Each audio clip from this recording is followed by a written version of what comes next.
The Follow Your Dreams Scholarship is in honor of Mr. Thomas. It is teacher nominated and it's for students who radiate kindness, spread positivity, and have an overall good manner.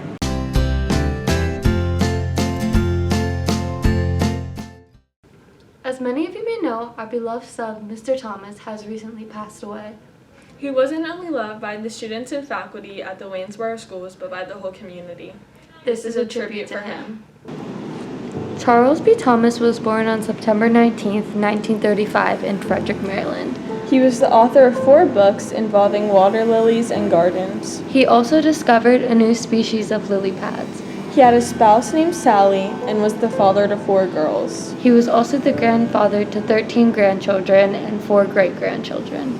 He graduated from the University of Maryland And afterwards went into the Army. He had a Bachelor in Science from the University of Maryland. And came back to go to college at George Washington University and get a master's degree in marketing. He owned Lily Ponds Water Garden and also had a lily pad named after him. He began substituting in 2000 and did not miss a day for 18 years. He was also voted Teacher of the Year. Kind-hearted. Compassionate. Positive. Sweetness. Caring. Groovy. Songs. Dedicated. Energetic.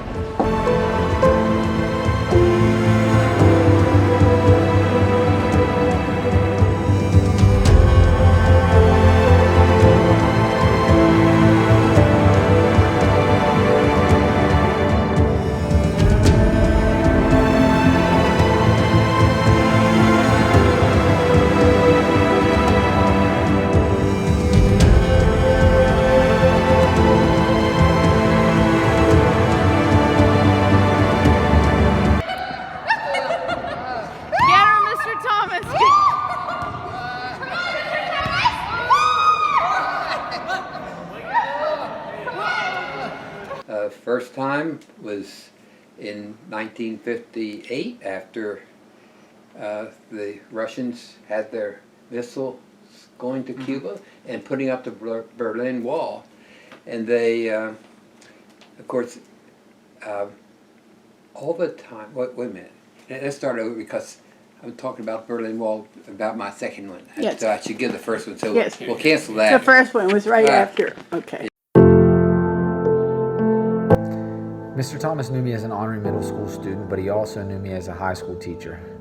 During that time, he also told me, through my honoriness, he saw that I could be something great. He always saw the good in everyone, no matter the circumstances.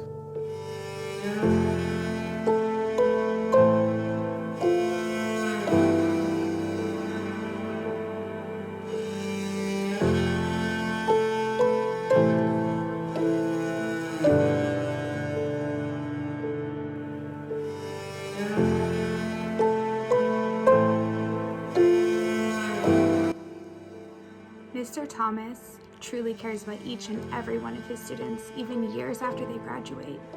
I'm so grateful I got to be one of those students for many years. He inspires me every day to be a better teacher. We love you and miss you so much, Mr. T.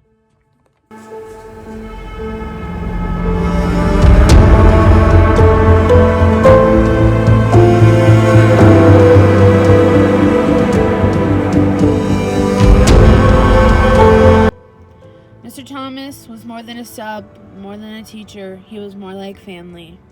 I want to put my condolences out there for the family, and may he rest in peace. God bless.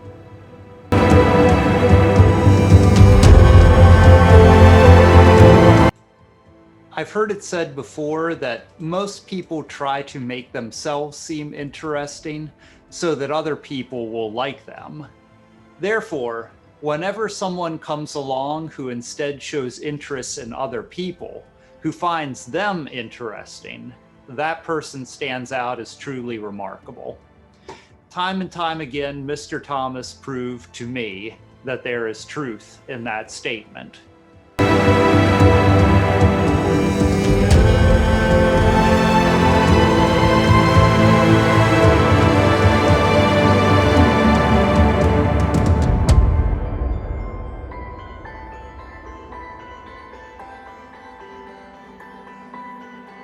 Mr. Thomas was a remarkably kind man and a friend to everybody.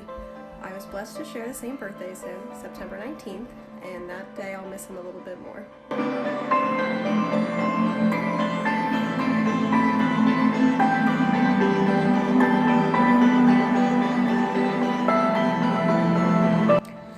Mr. Thomas impacted my life as a amazing, kind, upbeat substitute I've ever known in my entire life. He always came in with a smile on his face, no matter if his day was going bad or not. Thank you.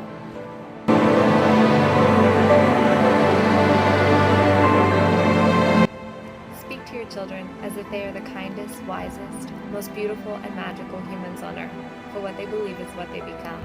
Mr. Thomas treated each of us that way, and we are so lucky to have known him, been taught by him, and to have loved him.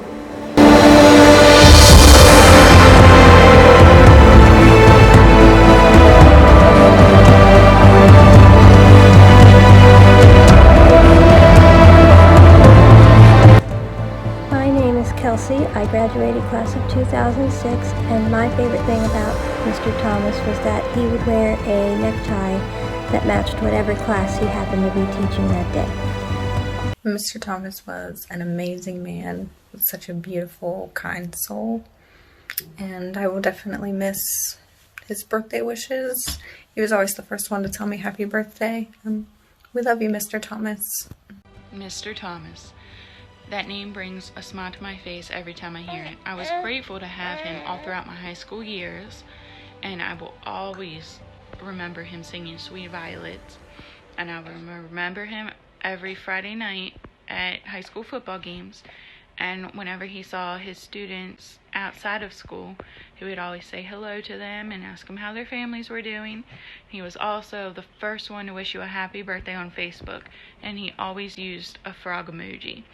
So let's carry on the frog emojis in honor of Mr. Thomas. I miss you. There once was a farmer who took a young miss in back of the barn where he gave her a lecture on horses and chickens and eggs, and told her that she had such beautiful manners that suited a girl of her charms, a girl that he'd like for to take in his washing and ironing, and then if she did, they could get married and raise lots of sweet violets, sweeter than the roses, covered all over from head to toe, covered all over with sweet violets. The girl told the farmer that he'd better stop, and she told her father, and he called a taxi, which got there before very long. For someone was doing his little girl right for a change, and so here's what he said: if you marry her, son, you're better off single, 'cause it's always been my belief marriage can bring a man nothing but sweet violets, sweeter than the roses, covered all over from head to toe, covered all over with sweet violets. Hey everyone, my name is Nick Diaz and I'm a senior here at Washes. As you are probably aware, I am one of Mr. Thomas's many grandsons. I want to take a moment to honor his legacy not only at Washes, but of the community of Waynesboro as a whole. First off, on behalf of my family, I want to thank every single person for their condolences and prayers. It really puts into perspective how much he impacted everyone's lives. I see now he wasn't just a grandfather to me, but to so many people in this community. Whenever a teacher says there would be a substitute for the class the next day, the first thought to mind is, oh, I hope it's Mr. Thomas. Not only for me, but for many of my classmates as well. Many can attest to the fact that he was so beloved because he gave every single person in the class an equal amount of respect, regardless of who you were, and this was what Mr. Thomas was truly about. He did not substitute teach out of necessity, but out of the love for his students. And that is made so evident every single time he taught. He would sing to the class, give students advice, and truly care for people that never got the same love anywhere else. Outside of the classroom, he was the best grandfather I could have ever asked for. He taught me love and respect, not through words, but through example. The way he would treat my grandmother can give anyone the hope in finding true love. He had respect for everything around him, his faith, his community, and family, and that is what he leaves us with. His legacy can boil down to the respect and love he displayed each and every day. Love for us, love for you, and love for this school and community. From the bottom of my family's heart, as well as mine, thank you again for all the love, support, and condolences. It is a shining example of his legacy. Thank you.